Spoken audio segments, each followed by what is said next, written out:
পথে রক্তের বন্যায় ওনার বিএনপি করে গত 40 বছর যাবত ওনাকে এই 2 নং আকাব্বর ইউনিয়নের ট্রিপল মার্ডারের আসামি দেখে গ্রেফতার করা হয়েছে, যিনি 40 বছর যাবত বিএনপির অঙ্গ সংগঠন বিএনপি করে এবং একজন উচ্চ ফৌজদারি লোক এবং সাবেক চেয়ারম্যান, আমাদের অত্যন্ত শ্রদ্ধাভাজন মুরব্বী এবং নেতা, তাকে অন্যায়ভাবে আসিফ মাহমুদের নেতৃত্বে তাকে অ্যারেস্ট করা হয়েছে। আমরা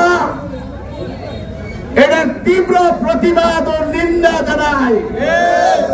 তাকে অবশ্যই বিনা শর্তে তাকে মুক্তি দিতে হবে।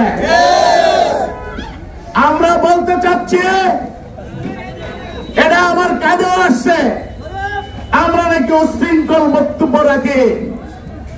আসিফ সাহেব, আমি আপনাকে শ্রদ্ধার সাথে জানাই দিতে চাই, 2024 30 ফেব্রুয়ারি কাইকুমের সাহেবের নেতৃত্বে মুরাদনগর ডিআর হাই স্কুল মাঠে 1 লক্ষ লোকের বেশি, 1 লক্ষ লোকের অধিক লোক নিয়ে আপনাকে আমরা গণসংবর্ধনা দিয়েছিলাম।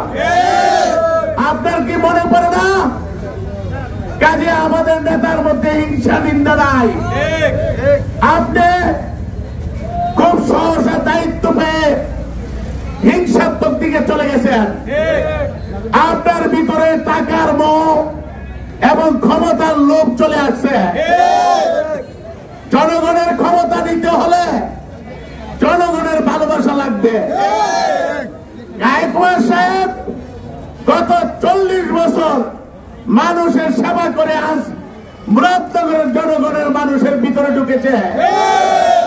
অত্যন্ত পরিশ্রমের বিনিময়ে আপনি চাচ্ছেন সরকারি টাকা দিয়ে জোর করে আপনি মুরাদনগরের মানুষকে নিয়ন্ত্রণ করে আপনি ক্ষমতায় যাবেন। ইনশাআল্লাহ এটা হতে দেওয়া যাবে না। আপনাকে এই ব্যাপারে বিন্দু পরিমাণ ছাড় দেওয়া হবে না।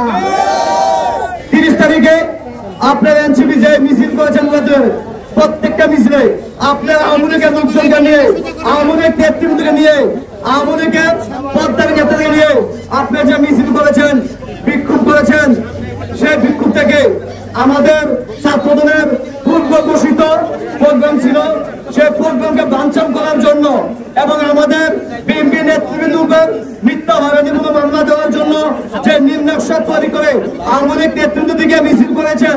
আপনারা আওয়ামী লীগের নেতৃত্ব সেই মিছিল থেকে আমাদের ছাত্রদলের নেতৃত্ব যখন পার্টির সামনে অবস্থিত থাকেন, এই মিছিল থেকে আমাদের নেতৃত্ব এক ছুড়ে মারে সেই ঘটনা আপনি ঘটিয়েছেন একটি ষড়যন্ত্র মিথ্যা মামলা দেওয়ার জন্য।